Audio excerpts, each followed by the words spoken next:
Excellent. Welcome. Thank you guys so incredibly much for joining in tonight. This is a total last spur of the minute channeling. So I figured I would pop on and we'll just go over some new topics. So the energetics has been completely wild for all of us. So what I'm currently seeing, I'm seeing a lot of shifts in the energy. I'm seeing people getting new houses, people moving, people changing their patterns. So my whole pattern of eating is now changing once again. So I'm noticing that in multiple people around me. It's just wild and amazing to see. So there's so many different topics. However, reflections. We're going to speak on reflections tonight. Now, reflections is very, very important for each and every one of us to start to become aware of our perception of the physical reality, as well as your perception of all the other people. Now, a lot of times we call them player characters. So the star people call them the primary individual, which is you. It's me in my reality, but in your reality, you are the primary individual. And so, and just imagine for 1 second that each and every one of us are player characters, because Earth is, in just like the physical form, it's kind of like a game to people who are in their souls. So your higher self, we each have a soul family, and that soul family engages in the higher self. So many times the people who you're in this world with now, they're tied to the higher self as soul family tribe. And then you guys all reincarnate onto the planet together to have the experiences together. So many times you may have been your mother, and then you may have switched and you're the child in the next life, or you're the aunt, or then the next life you're the brother. And so this is how the game is played. Now, the reason why they call the physical reality a game is because we're supposed to overcome it. And so when they call it a game, it's what the star people are saying right now is you'll have more fun because you'll know it to be a game. So you won't take it so seriously. So you might laugh a little bit more. And when you laugh a little bit more, then all of a sudden it allows you to raise your biological frequency more rapidly. Specifically because when you come into this world and you allow all the stresses and all the negativity and all the chaos to get you, even if you just recently have been diagnosed with like a life-ending disease or something, right? If you allow that negative and darkness to overcome you, then it's going to change your potential outcome. So it's going to change your future. But if you take it, incorporate all of the emotions to it, and then you flip the script and you're like, okay, it is what it is. I'm going to be happy anyway. I'm not going to stop shining and doing what I do best. So when we do that, it allows for a release of the resistance, which then in turn raises our frequency. And then whatever it is that we're manifesting, it shifts. This is how I was able to heal my back pain in 2019. And so I had this moment, and that moment was a 0 point moment, because it was a moment where I went into my heart. I had a conversation with myself, and it happened so quickly. And it's just like you're doing right now. Like you can speak words, you can have a whole conversation with yourself. But I went in and I was walking down the street by myself, and I said to myself, if this is the way I have to live, then so be it. I'm going to make the best of it. Right. And so the second that we do that, bam, the resistance gets released to whatever negativity that we are currently dealing with or experiencing. And so when we do that, then it allows us to automatically project into a higher frequency range. Hi, welcome everybody. Welcome. I know. Thank you guys for coming. Thank you for showing up. Welcome. I know I haven't been on all week. It's so weird. My kids are home, so we're doing all sorts of spring break activities, and yeah, it's wild. Okay, so when we do things like this and we start to transmutate, we're going to get really good at doing this. And so the process of manifesting.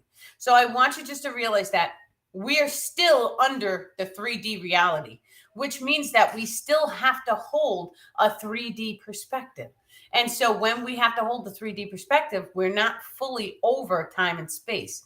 And so time and space means whatever it is that we are currently working on to manifest, that we have to go through the process of a linear experience until we're at a high enough frequency in which we can instantaneously manifest the items or things that we need. So this whole process has a lot to do with being happy, because when we are happy, we start to raise our frequency and we don't even realize that we're manifesting faster. And so becoming happy, becoming okay. And it doesn't have to be good. It doesn't have to be great. It just has to be becoming okay with what is in the now moment and allowing all the darkness to transmutate. And so this is what we are currently experiencing. And so it's been the entire week, right? There's changes. And not only that, but take a look at St. Patrick's Day. So like the Ides of March, right? We're going into a shift of the season. And so each and every one of us, normally we do spring cleaning. And so what is spring cleaning? It's when we are releasing the old and we are bringing in new energies. We just started cleaning out my kitchen cabinets, right? And so this is how this works though. You start little by little by little, and then all of a sudden you change the energy inside the entire home.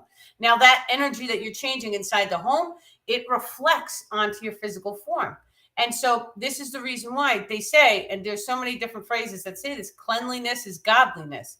Because when we start cleaning our environment up, think about when you're depressed and like all the stuff, like it's chaos energy all over the house, right? And so, but the second that you start constantly cleaning, it raises the location frequency, which then makes you feel better in the environment. So it's wild and amazing the way the entire system works. But the second that we fully grasp it, it's like it helps us to see through these changes that we do go through, because the solar energetics come into play with each and every shift that we are experiencing.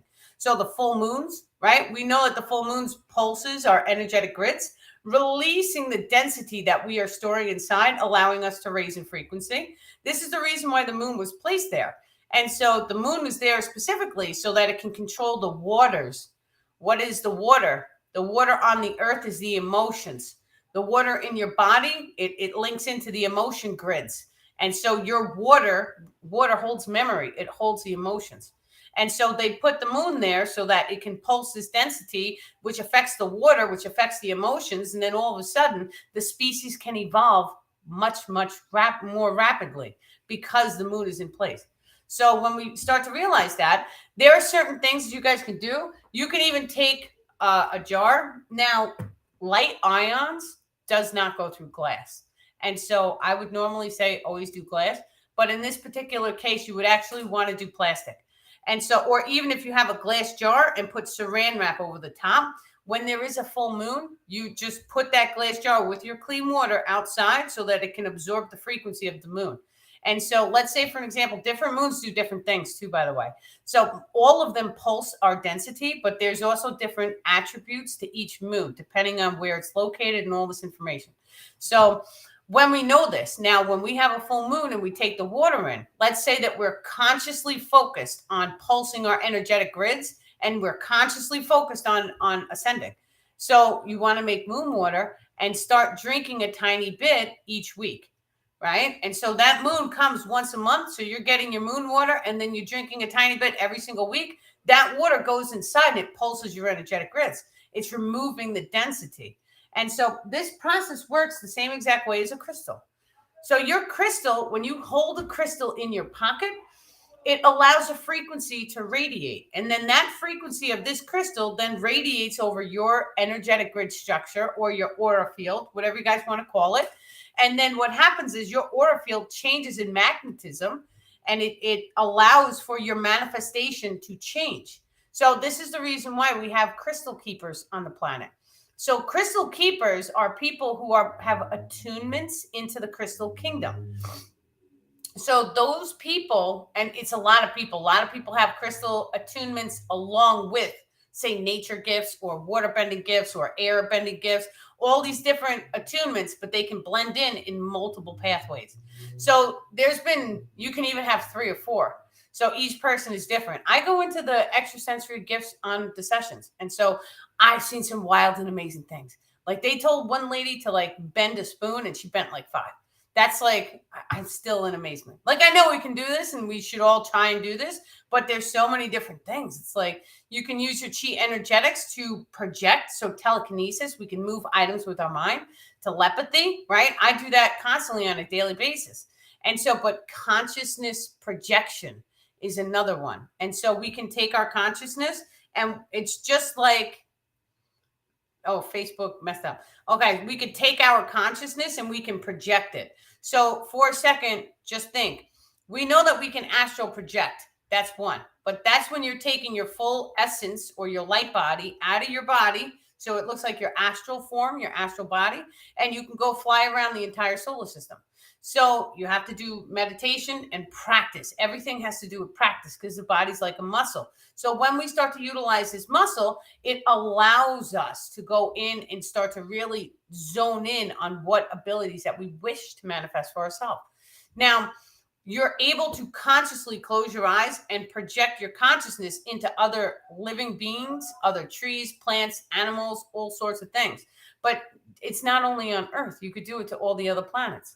So now just imagine for 1 second, you close your eyes, you go into meditation, and you can even remote view. And so remote viewing is when you ask to see something, and then all of a sudden you're shown a picture, an image. Let's say you lost your car keys, for an example. You drop into a quick meditation, show me my car keys. You can always ask the higher self too. A lot of times the star people encourage us to make contact and communication with the higher self, because the process of evolving requires the higher self to fully blend and become synchronized with the physical form. So your ego mind and your higher self, they have to blend together. This is how the subconscious mind and the conscious mind works. Now, just think for one moment. Your subconscious mind holds all information, past, present, future, and all information that you are viewing, that you are sensing, smelling, tasting, hearing, all sorts of things. And not only that, but magnetism is also stored. Every single sense that we have that's been knocked down, they're still kind of sensing it. Your body is always sensing different things, right? So you can sense death, you can sense fear, you can sense trouble or an accident, or there's so many different senses. It's ridiculous. So all of that information, just imagine that it's a binary codex. It's stored in a binary form, which is mathematical in its nature. All that information goes right back up to the higher self, because the higher self is connected to the subconscious mind. So when we start to coax down the higher self, it comes down as a magnetism. And so we have these two energetics. You have your chi energy, which comes up from the feet, straight up the top of the crown chakra, and all the way up into the upper atmosphere. But you have the magnetic grid, which comes down. That's how you pull down the higher self, and you allow it to sit in the heart chakra, and it flowers open. And so, but now we have instruction on the planet, which is telling us we have to utilize the air, right, to move the spinal cord fluid, which is fluid, it's water, it's liquid. And then we do that, and it sparks a piezoelectric effect into the pineal gland.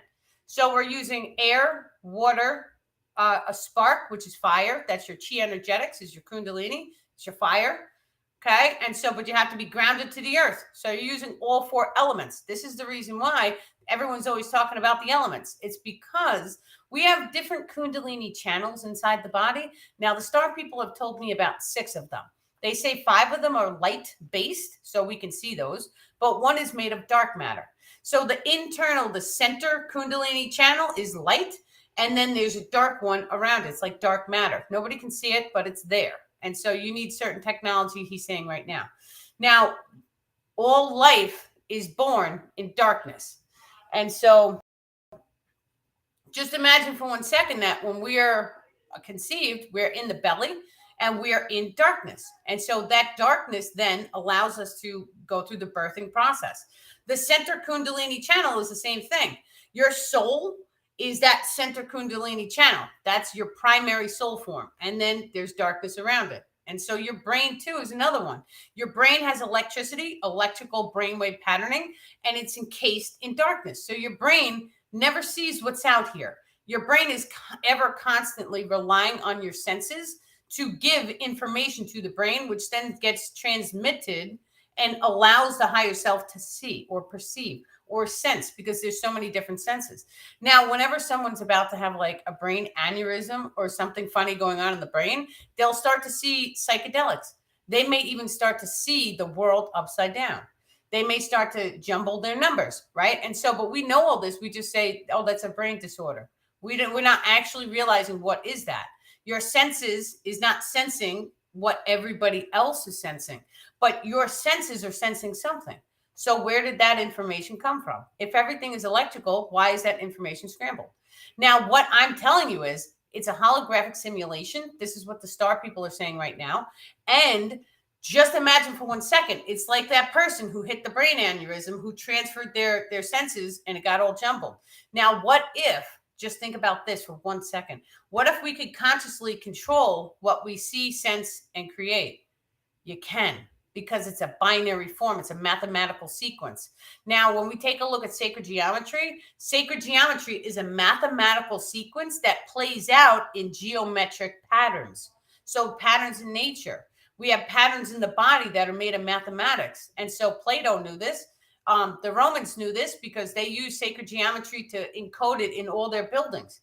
And one thing I think is wild too about the Roman buildings is that if you take an aerial, so you take a satellite and you look down on the Roman buildings, it looks like a computer motherboard. These are all reflections, right? So we see the computer as it's something aside from us. We are one with the computer.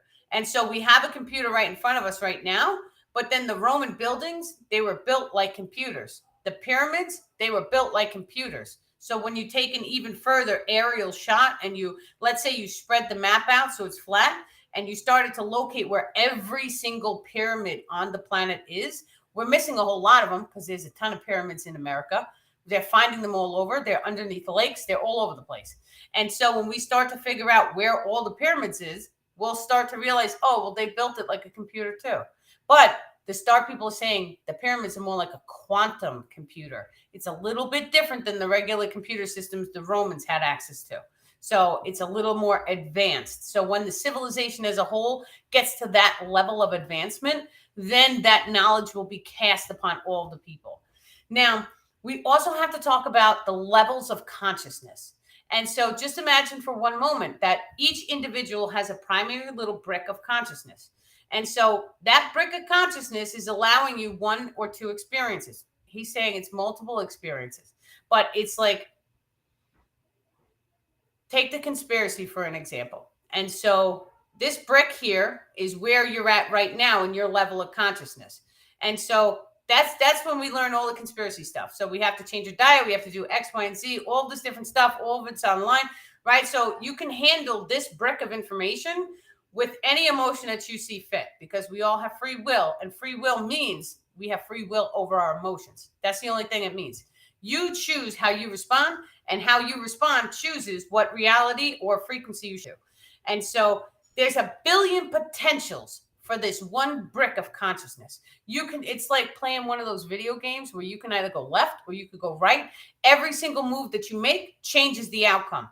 However, the long game, we're all going to get to the same point, except we're all going to have different experiences. And then at the end, when the entire unity consciousness gets activated, we start going through all these different experiences, and that's how we get to know each other. So think about it this way. Starman is saying, just imagine the Bible. And so they said something about Jesus, and they said, who are you in the past lives? And he went through it. He's like, I was this person, this person, this person, right? So that means that his consciousness was at such a degree in which he activated his past lives. So he knew who he was in all of the past lives and all of the future lives. He knew who he was. And then what happens after that? You spread the information with everyone like wildfire, because we want to wake everybody up. We don't want gatekeepers. We want to share the information. So when you share the information, now all of a sudden, that person's waking up. That person's waking up. So if they wake up and they know who they were in their past lives and their future lives, then all of a sudden you two are going to start to bond because you see a similarity. Well, when two people who are awakened to that degree start to bond, and I'm getting full body chills as I say this, but all of a sudden it makes things like telepathy even easier to activate. And so there's a form of energetic bonding that takes place between people in which we can transfer memories. And so your memory is made of your emotion grid as well as your thought grid. Your emotion grid is in your heart. It is blue in its nature. Your thought grid is in your mind, and it's kind of like a yellowish color, yellow-white. Those two combine, and it makes an icosahedron shape in the actual grid, and it's green, and it surrounds your whole body. Now, a lot of times we don't even need to know what the grid looks like, but it's good to know. Now, when you walk up to someone who's at your level of consciousness, you'll notice that you'll start speaking extra fast. And so that's because you're at a high level consciousness. Now, this is the way a normal species would evolve. Two people who know the same information, who are on the same wavelength, they would come together, they would start to speak, and then they would be speaking so rapidly that they would not be able to continue the conversation at that speed, where all of a sudden, wham, the telepathy becomes activated. That happens because it's evolution. When you are speaking and your words cannot go out at the speed that your mind and your body is trying to give people, then all of a sudden telepathy, it has to activate because your body is calling for an evolution. So we take a look at birds, right? And so you can have a bird here in the United States, and then someone takes a crate of them and puts them down in the Bahamas. You heard the train? So funny. So it goes by all the time. Like, you guys don't know. It's like 3 houses down. So we take this bird and we put it in the Bahamas. And now all of a sudden, you think that the bird is going to die because the bird's beak is set up to be like a woodpecker. So it's a long beak. Down in the Bahamas, they have, let's just say for an example, they have nuts and stuff like that. So it needs like a toucan beak in order to crack the nuts. Right. And so long story short, that bird has an option as a species because it's been removed from its whole collective. So now it's an independent. Right. And so when it's an independent, that independent box or crate of birds, that group has the option to either evolve or perish. And so there's going to be a couple. Now, the normal rate is about 20%. So they took flies and they put flies in a fish tank, or with a lid, whatever. And they put a brick of wood in the tank with the flies. Of course, this is what we do for science, right? And so we're not going to feed the flies. We're just going to let them rot and let them die. And so 20% died. No, 80% died. 20% survived. So the scientists kept checking on these flies day after day after day. And then it took an extreme long time. It was like 3 weeks to a month. And then all of a sudden, the 20% that survived had spontaneously mutated and they were eating the wood. So they evolved in one night. They evolved overnight. So the way evolution normally takes place is that the entire civilization has to be put under so much stress and tension and pressure. And so, but we take a look, break this down, look at our regular lives. If we don't have a problem, there's no reaction, no solution. So the problem kind of forces us to grow and evolve, right? So those flies, they were forced to grow and evolve. Now, nature is not going to over-endow us. Nature is going to give any species exactly what they need for their survival. That's it. So the second that we know this, well, we look at our civilization. Our civilization is so chaotic right now, but it's wonderful because it's putting all the stress and pressure on us. And not only that, but the stress and pressure is also on Mother Earth because we see the weather patterns. We see, chemicals in the environment that's putting stress on her. We see, all sorts of things are happening, volcanoes going off, right? And so a lot of times, think about the consciousness of humanity. Our consciousness is calling for something more. We're calling for an evolution. Why? Why is it happening now? Because if we were all living in peace and harmony and everyone had money and everyone's houses was nice and beautiful and everyone had food, we were all hanging out together and having backyard barbecues, right? No one would be evolving because we would be content with our life. Now, now we're in this sort of environment, the civilization, we're seeing all of these things play out. This isn't contentment because you look around people and they look very rattled. And some people don't even like to get close to people now after 2020. So when we see this, it's pressure, it's tension. And so I'm not saying that 80% of us are going to die. That's not what I'm saying at all. What I'm saying is, that's the normal process of evolution. What's actually going to happen here is much more interesting than that because when the solar flash comes, it actually is known to change us at the subatomic levels. So just imagine for 1 second, we have a light spectrum that we are able to see in the 3D world. So we see all the different colors, red, orange, yellow, green, blue, purple. That's what we are capable of seeing. I'm telling you guys that 5D, it looks cartooned. It looks a little bit prettier than what we have here. And that's only the tip of 5D that I was actually able to see, right? Because most of us, we can tune in, we can see it for a little bit, a couple months, maybe we can hold it a little bit longer, right? But the Earth frequency is going up and down with all this chaos. That frequency of Mother Earth has an effect on us. So even if we're gliding high, She kind of drags us back down a little bit, and then we go back up, we drag back down. But the natural cycles of time is a progression. So it actually goes like this, a vortex energetic. However, it's easier for our consciousness to look at them like this. It's the same thing. If you looked at a spiral, it would look like this if you put it on a piece of paper, right? So up and down, up and down. So we take a look. So we have these high moments, and then we crash back down. And so when we crash back down, that level that we touch into the darkness and that level that we touch into the light, it's polarized. So it's like 50-50 here. So imagine for 1 second, all of us starseeds, all of the light workers who dove into these horrible, traumatic, over-emotional experiences with so much darkness, with so much pain, all this stuff. We were cripples, right? Anything. But just imagine we went through all that darkness because it's going to allow us to shoot up into the crystalline realms. Because the law of polarity says the amount of darkness that you walk is the amount of light that you are going to see and pull in. That's how this works. Is that why it looks like being inside a video game, 5D? Well, it does, but you can actually shift the colors as well. That's what star people are saying. And so for the most part, it opens or expands the range of colors so that we can see the cartoons.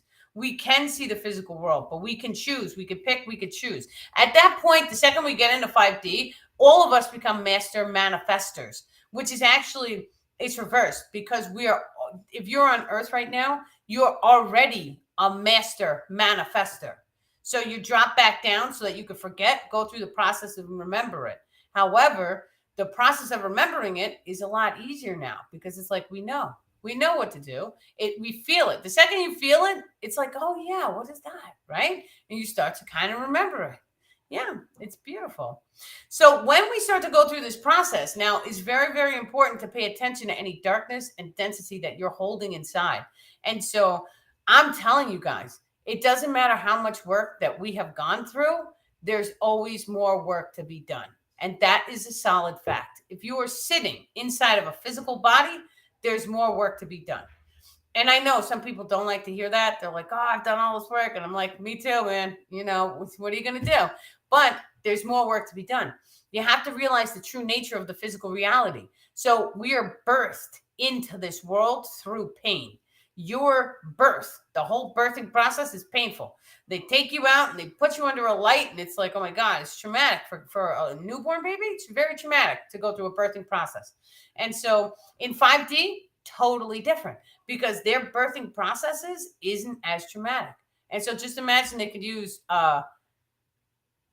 he's saying that they can use high technology to make it painless. And so it's very soothing. Now imagine that they're playing, they have aromatherapy. Imagine they're doing light color therapy, but it's like very dim. So it's nice for the baby to see. Just imagine that they're doing all sorts of different holistic things to bring the child into the world without zero pain. Right? So 5D is a lot different than what we have here. Now, 5D also it's important to understand what it is. We are still here. We're still here on an Earth, on a planet, rotating, right? The only difference is that we start to unlock our true divinity. So the true divinity is basically like the magical superpowers, right? So, but these things are going to baby start. It's not going to be like a one and done, like you turn it on and that's a wrap. There's always guides who come to help us. A lot of times we have like parents, and the parents come and they're like, okay, we're going to help you so that you don't blow yourself up, right? That's what's happening. And so that's okay. That's another reason why the star people are here. When we start to activate our extrasensory abilities, if we're not properly aligned, then we can manifest something really horrific for ourselves. And so this is the reason why each and every one of us, we have guides. We have people watching over us. Everyone here is a starseed. So being a starseed means you have a star family watching over you, making sure that you're okay. Now, they have quantum supercomputers. So they can just assign the supercomputer to monitor us so that they don't have to sit there and watch us 24/7 as we're going through our dark days and all that stuff. But then the supercomputer can see throughout time and space. So the supercomputer can tell them, hey, this person's going to have an issue on this day. So make sure you guys please focus, right? That's how the star people were able to see I was going to flip my motorcycle. And they stopped it because they can see throughout time and space. So 5D frequency When we start to access the time-space ability, which is directly connected to ADD. And so, but time-space, the more happy you can be, it's overriding time and space, because the now moment becomes your time and space. You're able to do things like shift. You can activate your Merkaba field, which is your light energetic grid structure, and that structure can take you it's teleportation, he's saying. And so it can take you from location A and put you wherever you want to go. Now, that doesn't mean that you necessarily have to activate your Merkaba to do teleportation that way. And so there are portals, there's stargates, there's technology, there's extraterrestrial crafts, but it doesn't have to be. It can be human crafts too, because we have that here too. We, the general population, are waiting for that technology to come to us. That technology has already come to humanity, is what the star people are saying, because they want to make it a manifestation for us, so that the high technology is already here. So everyone, if you could just say, thank you, Source Frequency, for giving humanity and all of the general population access to all of the high technology now. Thank you. Amen. Usa, usa, usa. We say things like that, right? And then we kick back and we don't worry about it. We say, thank you. When it comes, it comes. It's going to come soon, I believe. So we're already talking about it and having interactions about free energy technology. It usually gets the ball rolling. So now we can see people on TikTok showing us step by step instructions of how to generate free energy technology, right? We didn't have that 10 years ago. We have it today, which means the manifestation for the high technology is coming to humanity. It's already here. So we just have to accept it, right? So we want it. Thank you. So that's it. I want to thank you. Sign me up. So, okay. Now, when we start to realize this, the high technology is coming. Every single thing that we can do with high technology, you can do with just your body. That's it. The technology is always here as like a baby stepping stone. And so we see the technology, we play with the technology, we can make things levitate, we can, have replicators. There's the train again. We make the replicators. We make items appear out of thin air, right? That's magic. If cavemen came and saw us holding an iPhone, he would think that we were magicians, right? And so they would write books about us. Oh, we had these people come. They had things on their wrist and it made beeps and noises, and right. And so they would think that it was crazy. They would worship us like gods. Is what actually happens to most people, because they want to be striving for it. So it's kind of like an idol. This is why we're told not to idolize. So, but that's the thing about idolization as well. When you idolize someone, it puts a cap so that you can't pass your idol, right? It caps you. When you know that the divinity is inside of you, then all of a sudden, okay, you can see that person as an example, but you are shooting for higher, right? So that's it. And so our athletes do that too. But if you've ever seen an athlete that idolized someone and wanted to just be like them, it puts that cap. So we don't do that, because it lowers our potentials, right? Because the way the consciousness works is the consciousness is ever evolving. This is why our children always surpass us, he's saying. So they always go higher than us, and that's okay too. That's a normal process of evolution. The next generation is always supposed to go above and beyond. Now, there are some cases in which we do go through yuga cycles, they're saying. And so the yuga cycles makes it so that the earth consciousness, right, it rises to a very high level, and then it's like it goes into a slumber or sleep. So if we take a look at our own life cycles, the way it kind of works is like this. It's a breath in and then a breath out. And so that process is very important to know, because when we're taking a breath in, we're normally creating, okay? So we're buying new cars, buying new houses, decorating, doing things. Spring, it's like a breath of fresh air. Everybody says that. When we breathe out, it's like, okay, we're going into hibernation. It's like a sleep, right? And so we do this at night. When you go to sleep at night, your breath becomes very, very shallow, right? It slows down. That's the breath out of the cycle.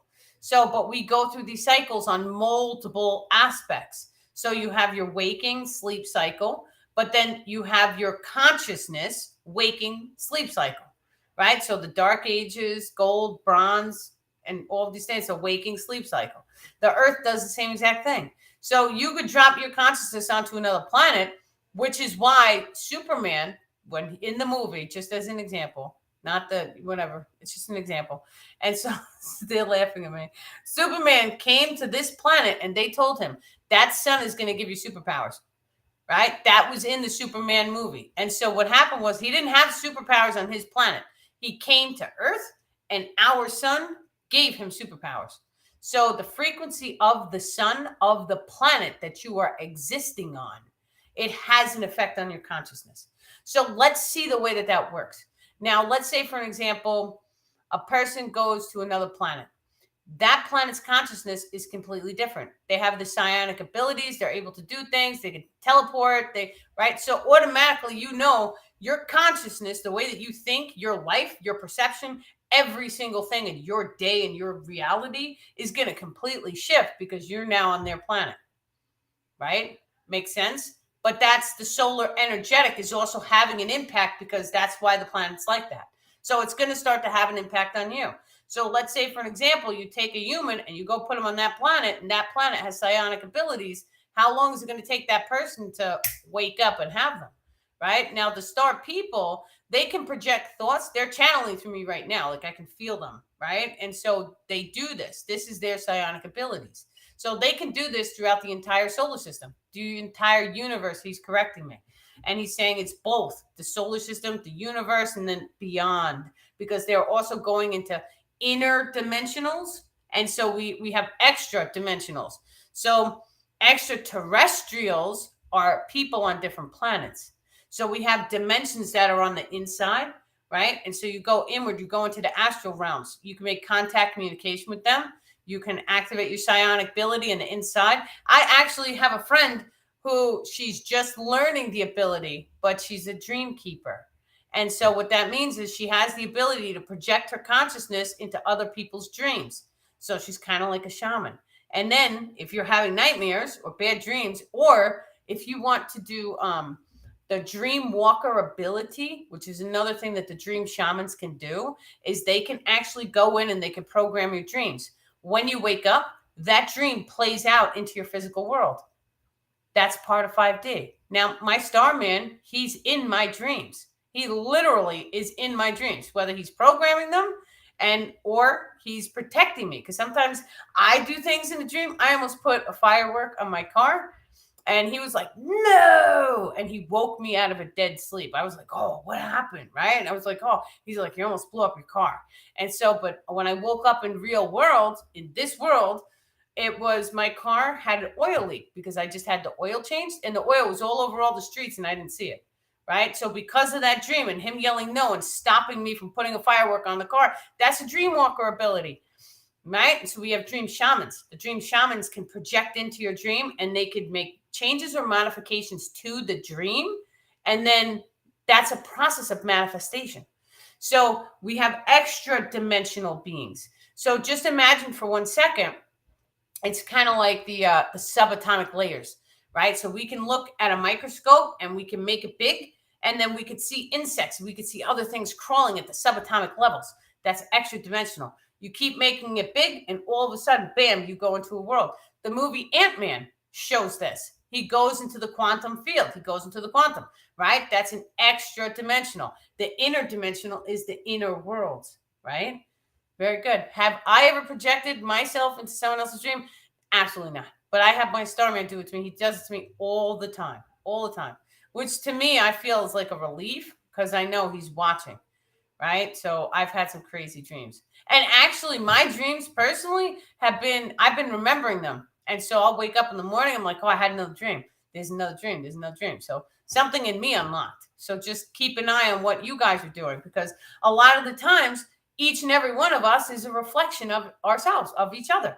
And so that's why I like to start and I'm like, well, this is what's going on, because I talk to many, many people. Like my message box always, it takes like 2 hours to get through, 3 hours sometimes. And so, but when I talk to everyone and they tell me what's going on in their worlds, I'm like, oh, okay, well, they're seeing the same stuff I'm seeing. And then this person is doing that. And so we're all doing the same exact stuff, but just from different angles. But it's the same exact stuff. It's like if you could see there's different energetic grids. And so I believe I'm working with at least 4 or 5, right? So the 4 or 5, basically, he's saying it's a primary 3. It may look like 4 or 5, but it's bigger. And so just imagine that this is one grid, and we have about 100 people tied to that one grid. Those 100 people, only for an example, are all going through the same or similar experiences, but having different perceptions. And then there's a second grid, and they're all going through it. That's why I'm like, okay, so this is happening, that's happening. There's always 3, right? It looks like there's so much more. He's saying that each person is connected through 3. And so we know this too, because when you have a look at the, we'll go back to the wiretapping, right? Where it goes to the government wiretapping the cell phones. And so they were trying to do it, the first person, we're going to wiretap them, but then we're going to wiretap all the people that they talk to. So that's a 2nd degree. But then they wanted to do it 3 degrees, and then they realized they were wiretapping all of us. Literally all of us, right? So we're all connected by 3. Now, the source frequency number is 333. And so when we start to realize that 333 also plays out in the Merkaba field, in your energetic grid structures, there's 3 different rings. You have the primary codex frequency that comes down, and then we have the location ring, and we have the solar system or the universal ring. And so those 3 rings, it's all expanded by 3. So your primary energy grid, it goes out an average of 6 feet, which is 33. It's 3 and 3 is 6. But then there's a secondary and a third, right? And so we expand outward. Now, when we realize this is how the collective consciousness actually works. Because when my grid, and we have a solar system grid, we have a location grid, and then we have our body's grid. The body's grid is 6 feet. When my grid comes into contact with your grid, we are creating or co-creating a collective consciousness grid. It's energetic in its nature. And then we start to shift our realities to blend the energetic, so as if we are in one. This is what each and every one of us are doing right now. And so by even being on this one video, we are creating a collective consciousness grid. And so, but that's great, because when we start to focus on positivity and we allow for the experience to fully manifest, right, we can also do things like cast the grid far and wide. So say a manifestation, everybody with me. Thank you, source frequency, for allowing this knowledge, whether it be from this video or from any other channeler on the entire planet. Thank you for allowing this knowledge to reach far and wide and wake up all the star seeds and light workers. And we say, amen. Usa, usa, usa. Yeah. See, 555. Excellent. 333. Let me tell you, when I went through my wake up process, I knew they started waking me up with 333 on the clock. Like literally, every night at 3:33, I would see it on the clock. Every day, it was like 2 or 3 times. I was seeing it everywhere, and I was like, "Oh, I'm going crazy! I see 333 everywhere, right?" And then all of a sudden, my uncle comes and he's like, "Oh, I'm seeing 333 everywhere," and I was like, "What? You too? How is that possible?" And then, there was one night I was sleeping in the chair, and it was like 3:30. And I was so tired. It was 3:30 in the morning. And I was like, well, if I'm meant to see it, I'll see it. And I closed my eyes and I went to sleep. Well, they woke me up at 3:33 and opened my eyes and I saw it. And then my eyes rolled back and I fell back asleep. And I remembered. So that's how the extraterrestrials work. So if anything like that happens to you, it's the star people. So just way you guys know. Beautiful. Okay. Does anybody have any more questions? Any questions at all? So what I had down here was I still am trying to get through the color page, right? So I wrote a whole page on different colors. And so the weather and the divine color spectrum. And so just imagine for 1 second, weather patterning is a frequency. And so we kind of know this because what is weather, right? So if there's clouds, we're not going to be receiving as much solar energetics as we would if it's just a different frequency. Can you guys see me on Instagram? Because there's like a funny little line there now. I don't know why. Okay. So when we start to realize this, then all of a sudden we can see ourselves as connected to the weather. Now, I've been telling you guys for a long time, the way to change the weather is simple. Go into your mind space and just imagine and visualize. So we go in and we just imagine the hot sun radiating all over your body. Imagine seeing a blue sky and just being thankful and grateful and happy. So we normally say, thank you, source frequency, or God, whoever you guys want to talk to. Thank you for giving us, as if it's already been done, this beautiful blue sky, sunshiny, warm day. And so we say that. And then all of a sudden, we wash our hands of it. We walk away. And we really don't mind if it happens or not. It's okay. Either way, it doesn't matter. It didn't cost us anything. Now, it definitely helps. If you guys want to do like a little ritual, put your feet on the ground, because putting our feet on the ground is amazing anyway. We should do it. But you don't have to. It's not really necessary. You could be indoors. You could be outdoors. It literally takes 1 second to do. And then that's it. You walk away. Okay. So a lot of times we are able to do this, but we can do things like calling up the rainbows. We can cast bad weather out to the sea. So I was just talking about this with someone. Now, botanical colors. This is a very, very interesting topic to me because I have always loved bioluminescence. I just had no idea what it was. So when I was a child, I've always had this drawing to glow sticks, always, constantly. And so I had to have them, millions of them. I would put them all around my room. At one point, I thumbtacked like 1,000 into the ceiling. I would just change them. And so I would constantly have glow sticks. Now, I went in for a back surgery. It was epidural, so it wasn't real surgery, but it was. And while under the anesthesia, I saw myself flying over a lake with glow-in-the-dark plants. And this was before the movie Avatar came out. And so, of course, everything is a reflection. So the second I had the experience, that knowledge was downloaded into my consciousness. And then all of a sudden, it manifested into my physical world. And so then the movie Avatar comes out and I start seeing all these glow-in-the-dark plants in this cartoon. And I was like, oh my goodness, that's exactly what I saw when I was knocked out under the anesthesia. Right? So let me tell you something. A lot of us come from planets like that where we have bioluminescent plants. So when we speak about like inner earth people, if there was an inner earth people, which there probably is, I've seen things, so I know there is. So if there was, right, doesn't it logically make sense that there would be some type of plant that would glow in the dark to self-sustain itself?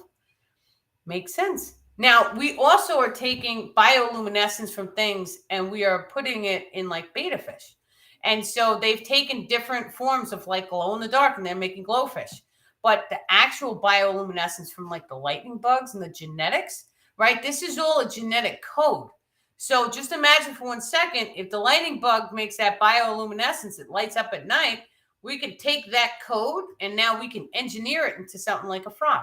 And now all of a sudden the frog glows in the dark, right? We have different oceans on this planet that has a particular type of algae. And when the waves go, it makes the water light up. So when you touch the water, it glows in the dark. It's glow in the dark water. It's genius, right?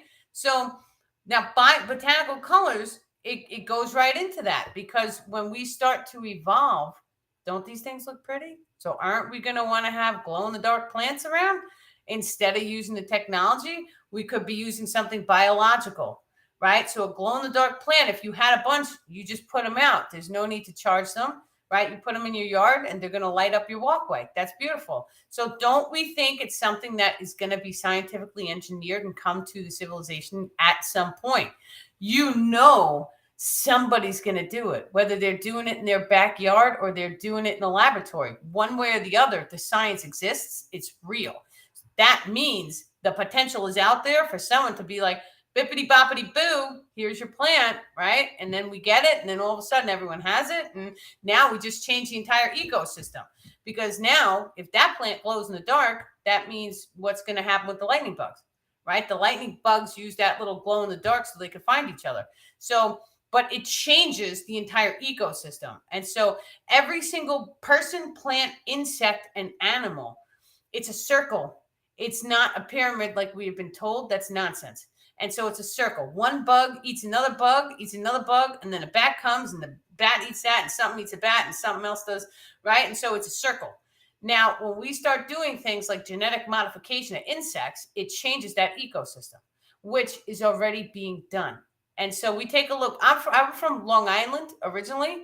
And so Long Island, it's like every year there's a new version of the tick. right? So one year it was like, oh, you get bitten by this year's tick and you can't eat meat. Now, we know through genetic modification practices that when you change or modify an animal or an insect, within 5 generations, the animal reverts back to the original coding. Okay, so what does that mean? They took houseflies, and so the houseflies, they made it so that they removed the eyes. So now all of a sudden, because the houseflies, they die off quick and they have babies quick, and then it's the cycle goes quick, so we can see it quick. And so within 5 generations, the next fly born had its eyes back. So the genetics reverted back. Now that sun is directly responsible for all of our genetics, all of it, down to the very last blade of grass is directly impacted by that sun. And so if that sun is telling you, well, the species has to be this, then that's what the species is going to be. We can play with it. We can mess with it for about 5 generations. It will revert back because it's going to the solar. That's how this works. It's kind of like, to me, it's like God, right? You see that sun is making it so like, okay, if you put this evil insect that's going to bite us and then we can't eat meat, right? Or let's say mosquitoes, for an example. Well, within 5 generations, that shouldn't be here anymore, period. And so that sun is like a saving grace. This is kind of the way the world works, so that it's like the safety's on the hologram, right? Because if you manifest something that's going to kill you, like an insect accidentally in a lab, then within 5 generations, it's gone. So it's not going to kill the entire species. So this is just how we start to play around with the genetic expressions. And so this is why it's important to go inside to do the evolution. Because yes, we could genetically give ourselves extrasensory abilities. We've all seen the movies where they're making the super soldier. Yes, you can certainly do that. That's true. So it's very easy to play with the genetics of the body too, by the way. So we want to start to do it with the consciousness though. So we want to start to go in. We can take DNA in a sealed vial and we can look at it and it could just be, and we just imagine it because you can't really see DNA. It's in a sealed vial of water. And then when the person takes the DNA and they send it love and light and they just imagine the DNA either unspiraling or healing itself, the DNA actually does it. So that's our power of consciousness having an effect on the physical world. Now, of course, DNA is very tiny. It's very simple to do that with your consciousness. Now, we use time and space like we would do for a plant. So when you send loving, caring, kind, you start talking to the plant starts to heal. Yeah. So we want to do that like we're doing with the DNA. So just imagining the plant growing bigger. Now, in time, the way the ability is going to look is you're going to be, and this is the naturists who are watching this video. This is for you guys. You're going to be sending love and light to the tree. The tree is going to be tiny, and that tree is going to start to grow 10 times its size. But now imagine that you've figured out how to go inside the 0 point inside your heart. And now you can make a change to the time, space, frequency wave. And you can sit there and change the time, space, the perception of time and space, because it's an illusion. And you can make the tree instantaneously grow. That's real. Yeah. How do you get this tiny vial of DNA? Well, we have DNA in our spit. And so if you can get a tiny glass vial, you could take a vial of your DNA. This is another reason why it's so important not to leave your hair or like your fingernails or your genetics anywhere, right? And so, I mean, it goes into certain topics, but whatever, we'll dive deep, right? This is what it is. You don't want to give anyone your genetics or your DNA because let's say, for an example, we took a piece of hair, right? We cut it. Now somebody has a piece of the hair. Now they can take it and they can do energetic casting on it. And so that goes the same with the DNA from your mouth, but your hair is stronger because this is your magnet, right? This is the reason why we save the baby's hair. We just don't realize why we're doing it. The first haircut, you're supposed to save it because it's very powerful. It contains a frequency inside that hair that you can later use to heal the child with different technologies. Now, let's say, for an example, the mother keeps it. Then all of a sudden, you love it because that's your baby, right? So every single time you look at that baby's hair, you're like, I remember they smell good. I love holding them, right? You get all these emotions flying up at you. But what are you doing? The same thing that you're doing to the tree. You're casting that energetic on that hair, which is subatomically connected to that person, your child. So when we start to do things now, I never realized this, but as a child, well, 20s, whatever, my friend brought me to a psychic. And so the psychic would always say, oh, you want protection done for your family? I need their names. So there's power in a name, because a name will give you access to telepathy. He's telepathic communication. So when we have access to the telepathic communication, we just need to know their name, and then you can make contact, right? So let's say, for an example, you have someone's name. You can even take Jesus, right? You can sit down and you can start to visualize Jesus, and you can start to channel information from him, because it's his energy that you're channeling. Now, I mean, that's very, like, some people probably are not going to want to hear that. But if you think about it from a physics perspective, right, it's energy. And all energy is not created nor destroyed. And so, yes, Jesus might have been a person. He might have evolved. He might have even changed names or bodies or lifetimes, or, right? We don't really know the entire story, but it's like us, right? So let's say, for an example, I'm here, I'm writing a book. All of a sudden, I evolve, right? So now I'm in 5D. I flash off my light body, right? So now all of the people who are reading my book, they're going to be calling my name, which some form of consciousness of communication from my energetic grid is going to be readily available for those people to download the information from. This is how the Akashic records work. And so if we think about the Akashic records like it's a big library, we think about it like it's a bunch of books on a grid. The truth of the matter is that it's all channeling. And so you're just channeling from the energetic grid of the being that you're trying to communicate with. So many times the channels, you can start to even channel the planet's consciousness. So this part is mind blowing, because you can sit down into a meditation and you can channel, like, for example, the Arcturians. Don't do the Arcturians, do someone else. The Arcturians, right? And you can channel their planet's consciousness, right? And so when you do that, now all of a sudden you can see the complete history of that entire planetary species, because the planet encases the species. Make sense? Like, how exciting is that? So when we do this, it's like, oh man, right? So knowing the name, and a lot of times you might need the full name, because there could be multiple Danielle Liptons out there, and so you want to make sure you're reaching the right one, right? But you need to know the name, or you need to have a piece of them, or you need to have an item that belonged to them. Now, each item, there's an energetic cord, they're saying, Star people are saying, that forms between the item and the person. That gets formed through a love-based emotion or trauma. So say, for an example, you're able to take any item, you're able to project either love or light, or anger and darkness. It's all up to you. It's only an experience. What you guys pick, I have no judgments, because judging anything in the world throws it back at you tenfold. So I don't judge at all. Now, when you do a casting, let's say you do a positive casting, because that's what I like to do. I only deal with positivity. And so when you do a positive casting, now all of a sudden you're raising the frequency of the item, you're encoding it with all of the memory. So this little crystal here has been with me throughout every single live stream, right? So all the memories of the entire room I'm sitting in, of the crystal, of my physical body, of everything I have in the room, it's all encoded. Every word spoken, it's all in the crystal. There's going to come a time we could put this thing into a piece of technology, and you guys can see this entire thing like a hologram, right? That's with the crystal. Now, what I'm telling you, it's encoded into the energetic grids of all beings. So when we start to say the Akashic records, the records is in your energetic grid. Now, your energy at the moment of death, your energetic grid goes shoo, and it goes into that center Kundalini channel, and it starts to go back up.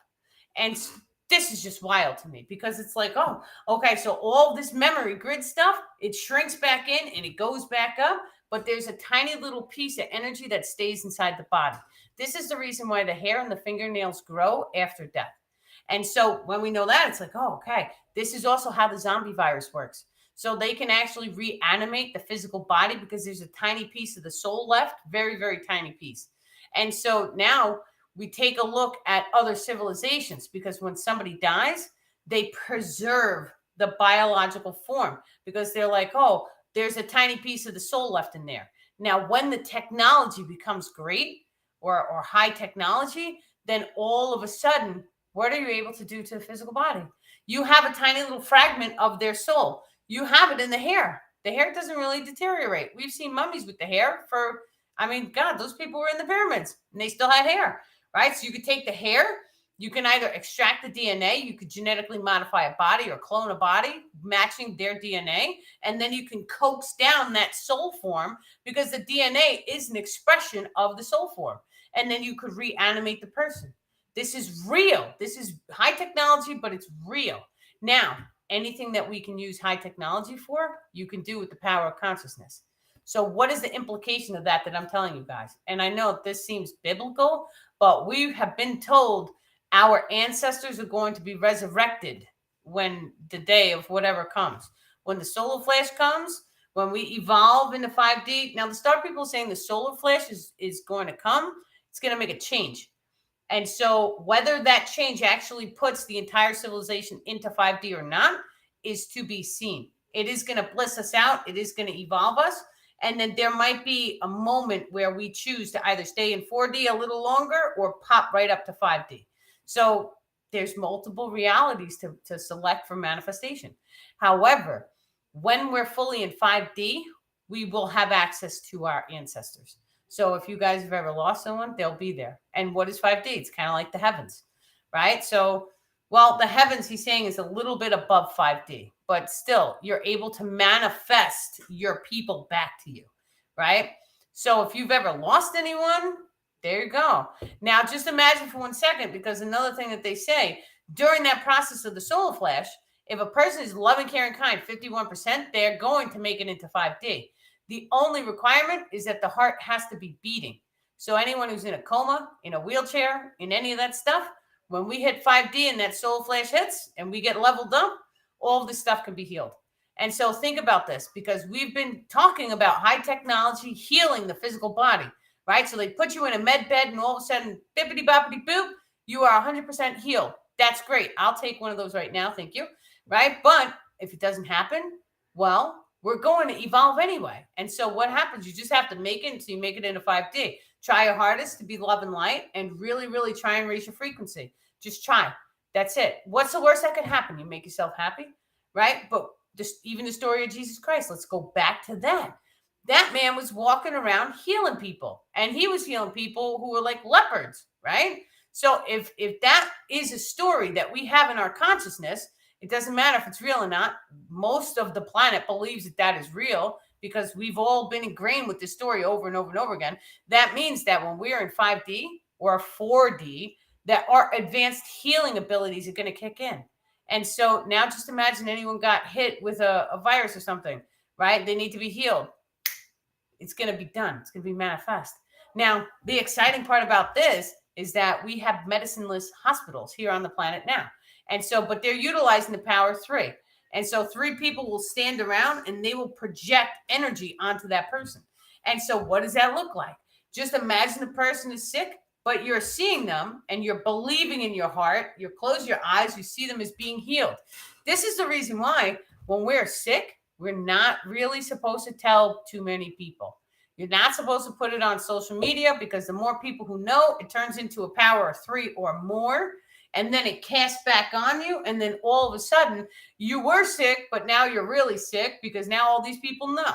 So sometimes you have to keep your stuff to yourself and work on it and keep telling yourself, I am healthy, I am happy, I am healed. And then boom, you'll heal yourself.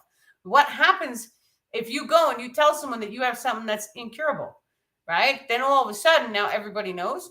And so their belief systems are going to pose resistance on you healing it. This is how it works.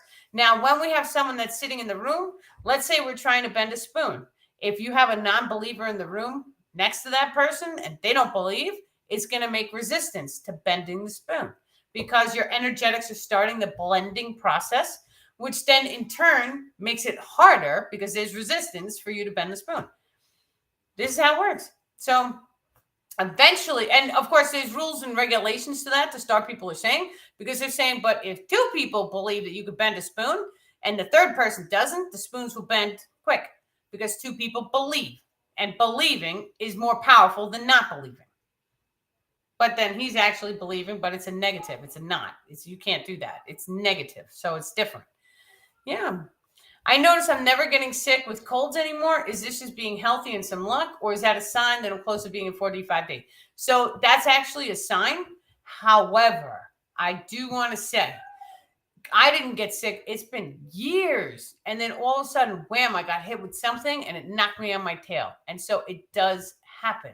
Now, a lot of times, specifically with star seeds, you have to realize if your genetics need to be modified in any type of way, let's say you need just a little level up in this department so that you don't get sick, they may throw a virus at you, right? And that's okay, because when they do it to heal us. They don't do it to make us sick. It's just a consequence is we get a slight cold or a flu. And then all of a sudden, the genetic coding is genetically modified, so it saves us from a catastrophe. So that's how CRISPR codes work. And so whenever anybody, and this is any animal, any person, whenever we get any type of cold, flu, any of that stuff, it's changing or modification to the genetics is always imminent. And so that means your body absorbs that virus and then it goes into fight or flight mode. And then all of a sudden your body starts to heal it. And then it puts genetic coding in place so that the next time it encounters that virus, you don't get sick from it anymore because you've evolved above it. It's kind of like a safe spot in a holographic simulation, right? And so, I went through that before, check, now I'm immune, right? That's what your genetic coding is doing to you. Now, it's also starting a trauma response, though, the star people are saying, because imagine the cycle repeats. Imagine ancestral karma. So when your ancestors go through a trauma, it works the same exact in the genetics, just like a virus would, right? It's a trauma. So boop, your genetics get changed. That trauma gets encoded, and now it gets passed on 7 generations. And so this is why it's so important. This is why so many starseeds came to the planet right now. And we took on an overabundance of ancestral karma. So you may have noticed like everything horrible in your family, and you've got it all. That's injuries too. It's the same exact thing. And so let's say, for an example, your family lineage had a history of everyone breaking their arm, right? And then you would see the grandfather talking to the father and the grandson at the table. And they're like, we've all broken our arms, right? But that's because that distortion is in the energetic grid. It's in the DNA, which casts some type of distortion or density into the energetic grid of that arm, which then in turn allows the manifestation process of the injury to pursue. So think about for 1 second. Our complete physical form has an energetic grid. When we have a imbalance, they're saying that imbalance. So like if you have an imbalance here on your finger, that finger is directly connected into a chakra system and the energetic grid connecting that chakra system. So each chakra will take the throat. You can pull the grid out so you can see the entire grid. Any density in the grid, you want to take a look at where it is. So if the density is over here, that part of the grid can be connected into, let's say, your right side of your neck, right? But that grid is also reflected into your body. And so it's not only your neck, because you can see it on your hands. You could see it on your face. All the wrinkles are from emotions. You could see it on the bottom of your feet if you've ever manifested anything funky on your feet, right? So many times we'll see signs and synchronicities in the meridian system. And so for an example, people, they'll get like a fungus in their toes, and that means that they're having issues in the heart. Right? Because it's all reflected. Your body is a reflection. It's like a drop of water in a bucket that ripples out. That's how the human body works. But it works with sacred geometry patterns. So this is why we take a look at not only the chakra system, but we take a look at the acupuncture system. And so what is the acupuncture? They talk about the meridians and the ley lines. And so what they're doing is they're taking a piece of metal and putting it, because they're pulling source frequency or ether related, it's going right into that meridian or that ley line. So your meridians are going up and down. Your ley lines is like you're laying flat. That's how I remember them. What are tumors related to? So a tumor, any type of cancer, is always inflammation in the body. And so right away, we always want to ground to the planet. So anytime you're feeling sick, get a grounding mat, put it on your bed automatically.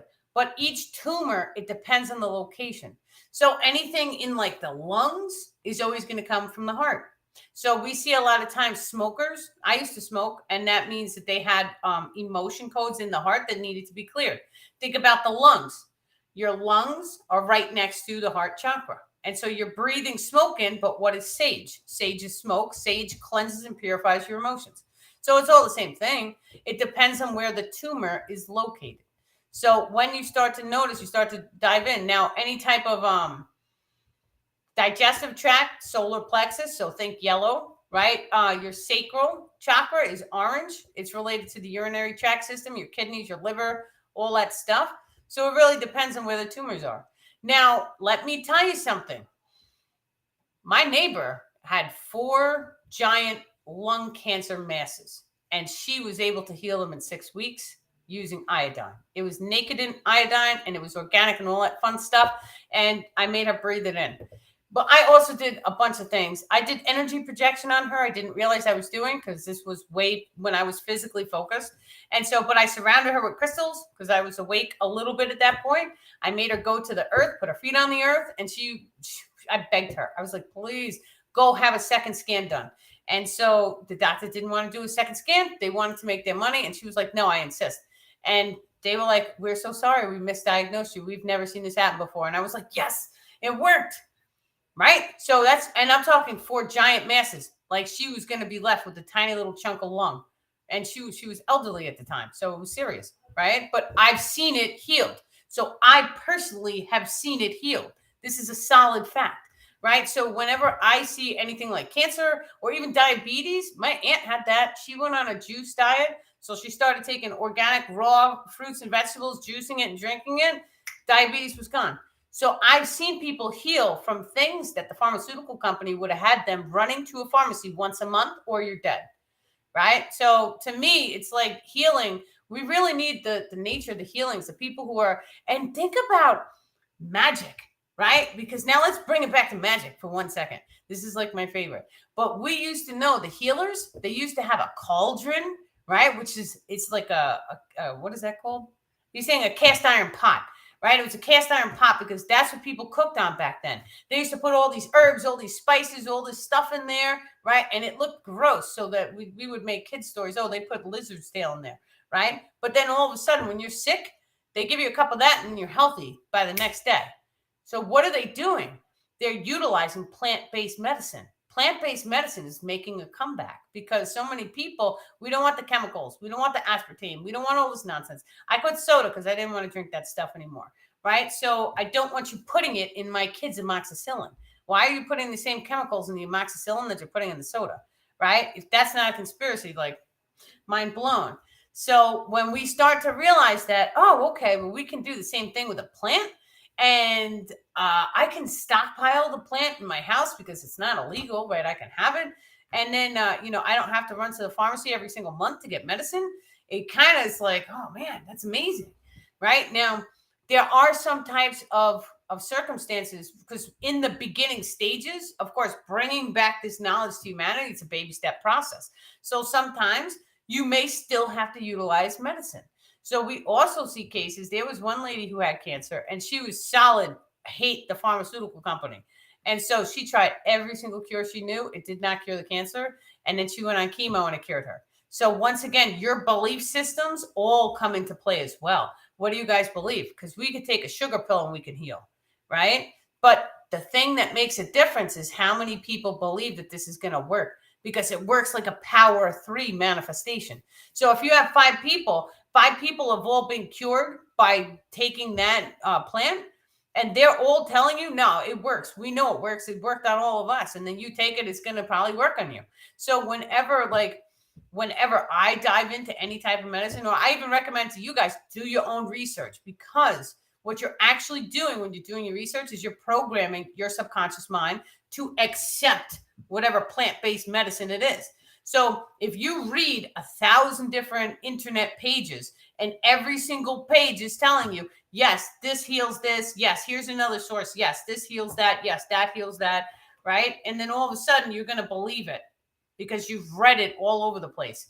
So the more information that you can positively affirm to, it's going to help your belief systems, which changes the manifestation process. It allows you to do it quicker. So another thing is that the pharmaceutical companies know this. Certain color pills work better. So blue, right? So let's say, for an example, you're trying a healing tea, put it in a blue cup.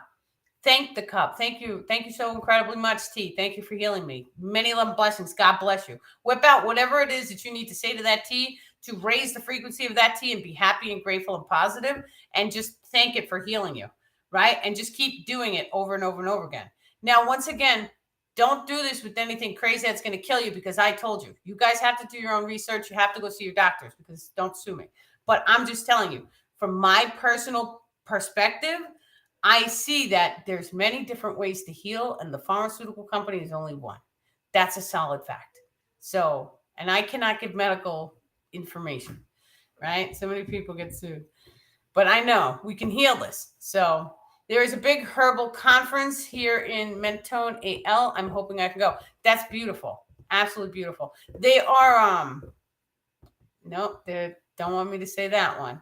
But I would definitely, I personally like having the seeds, right? So the organic seeds. So if for any reason the plant becomes unavailable, I can put my seed in the ground and I can take it. So here's another side trick, right? Is that we don't have to actually go and purchase seeds. You can go to the store, you can purchase the organic cucumber, you can take the little seeds out, and you can, dry them nice, put them in a Ziploc bag, bam. Now you have seeds. You didn't have to pay for it. It's just a cucumber, right? And so now we see TikTok, and so many people on TikTok are bringing all of that herbal information, right? And they're showing people, hey, look, you just have to cut the onion and put it in the dirt. Now you're going to have more onions, right? It's really simple. Like, why are we spraying all these chemicals on it? You don't need to do that. So, and not only that, but think about it from a metaphysical perspective, right? We're supposed to give back. And so what's happening when we plant the garden, right? You're also feeding nature.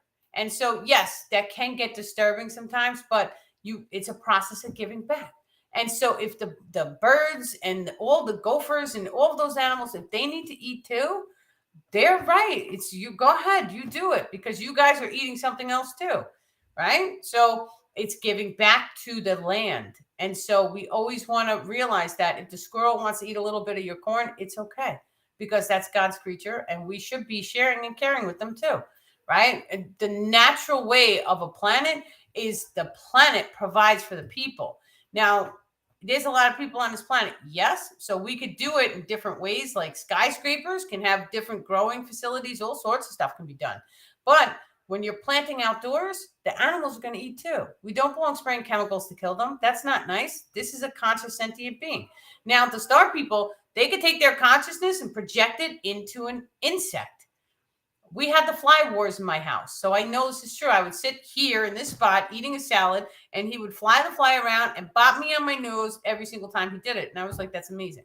But it went on for months. It was like 4 or 5 months of doing this.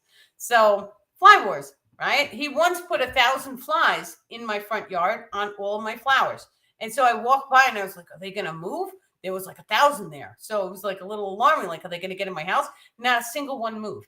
So they can project their consciousness into multiple, right? It's just absolutely amazing the things and the abilities that we are going to have access to, right? And so what he's saying right now is when a planet has multiple suns, it starts to change the configuration in multiple patterns.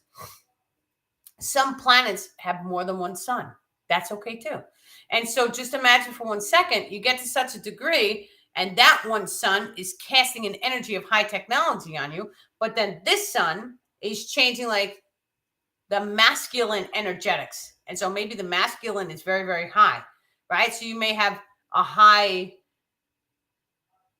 warlike people be there. Who knows, right? If the masculine, they're more logical based, right? With that energy, not to say that men are more, but they kind of are, but not to say that they can't be sensitive. Just saying that energy could trigger the masculine. So it changes all of the people on the planet, regardless of their gender. He's saying, I was going to say something different. So when we know this, then all of a sudden, there's places with 3 suns. There's places who are inner earth people and they don't have any sun, but yet they have some type of light UV reflection, right? And it's natural, all natural. So there's so many different wild and just amazing things that are coming to humanity. We really, really want to start looking past the negative. It's so simple to get caught up in the news and what's going on in the world. And I put a blanket over the TV and that was a wrap. I have not turned that thing on. It has dust on it. I should just give the TV away, to be honest with you. But when we start to disengage from that world, it gives us peace. And so you really are not going to realize the true potential of your body when you're in fight or flight mode. And so what that means is when we turn the TV on and we see all that negativity, there's a little part of you that tenses up and you don't feel it. You will not feel it until you lay down and meditate and you consciously try and relax that body part. And so when you go into a chiropractor, the chiropractor can feel your back and he can feel where you have muscle knots. And he's like, oh, you're holding all your stress here, right? That's because your emotions radiate out the physical form and it'll form a knot in the muscle because that's how your energy isn't flowing correctly. So you would want to actually take a magnet. This is a crystal magnet. And I also have one of these. A regular magnet. It's very tiny. This one is very, very powerful, though. Very powerful. My dad gave me this, and it's like, he told me, because he gave me a pack with a bunch in, he said, don't put your finger in between 2 of them because you'll lose your finger. He was not kidding. And so now I take this and I rub it all over, right? If I'm having a bad heart emotional day, I put on my heart. Just a couple minutes, just to let the emotions in the magnet, it removes all the trapped emotions. And that's wonderful. Look at this. See? It just snapped together. Can you see? Right as I was trying to put it down. So the magnetism, it works with the emotion grids. And so your higher self is directly connected to your emotions. So there's a reason why the higher self is all the way up there. And that's because it's love, joy, and bliss up there. And so just imagine now, if you coax down the higher self, what's going to happen to your life? It's going to be filled with love, joy, and bliss. So your higher self, when it takes a seat in the heart, flowers open, it starts to put you in alignment with your highest and best potential. Anytime that you need to be healed, that's exactly what you should be focused on, right? Focusing on pulling down that consciousness and allowing your higher self to take its seat. And so when you do that, that's a process. And so I could flower it open and then sometimes it closes and then you have to consciously focus on opening it. Right now, when you're doing fun and exciting things all day long, it'll flower open automatically. But certain solar effects also play a role. A different chaos that the whole civilization goes through also plays a role on that, right? And so we may feel more connected certain days, and we may feel less connected certain days. They just triggered me to breathe. I don't know why. Everyone take a breath.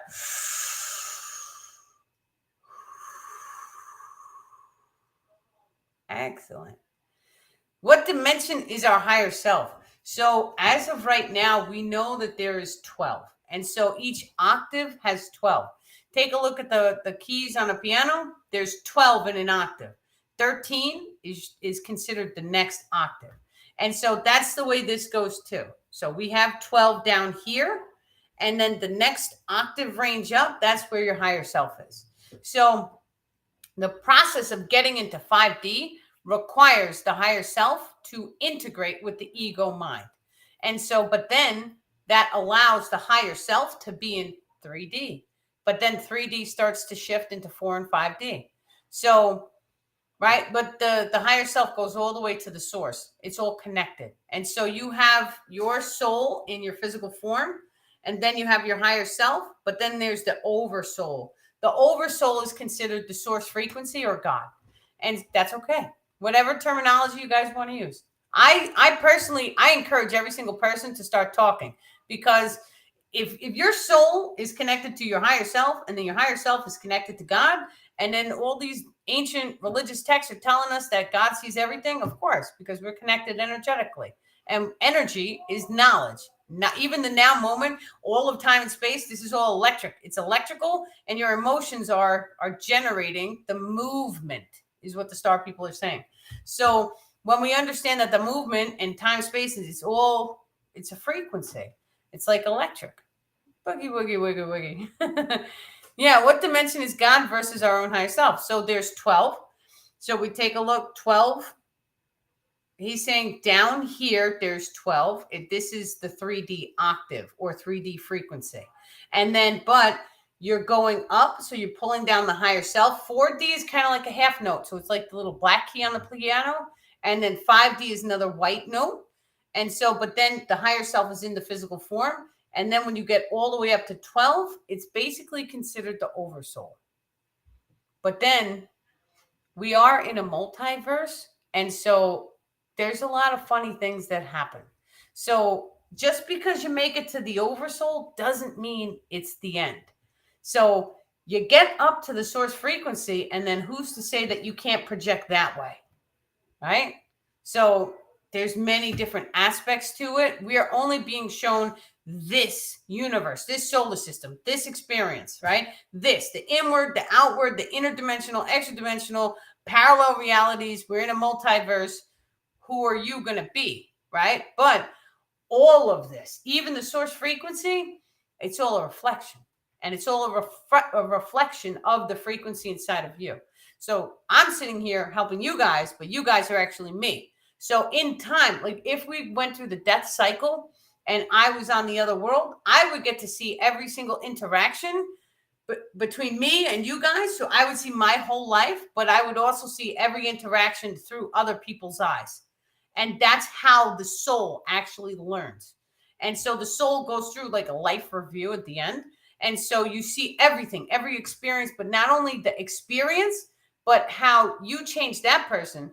And then that person, you open their heart, and then they touch multiple people. So you're starting to see the degrees is what the star people are calling it, because there's 3 degrees of separation. So by me touching you guys and you touching other people and everyone's all connected, it's like you're seeing the ripples of your magic being cast into the holographic simulation is what they're saying. Yeah. Beautiful.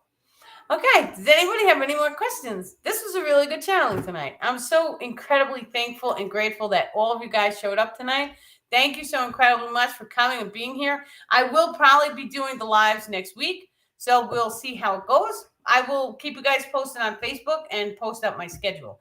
So we do have on the WhatsApp, I have a Star People group. So all that link is on my Facebook, so you guys can see and you can join the WhatsApp. That allows me to do a direct message to your phone or your WhatsApp. So it's a one-way link. So there's no, group chatting or none of that stuff. It's I'm going live. Here's a text message. This way you guys know. That's probably why so many of you guys showed up tonight. And so, but we also do have the Star People group that's on Facebook.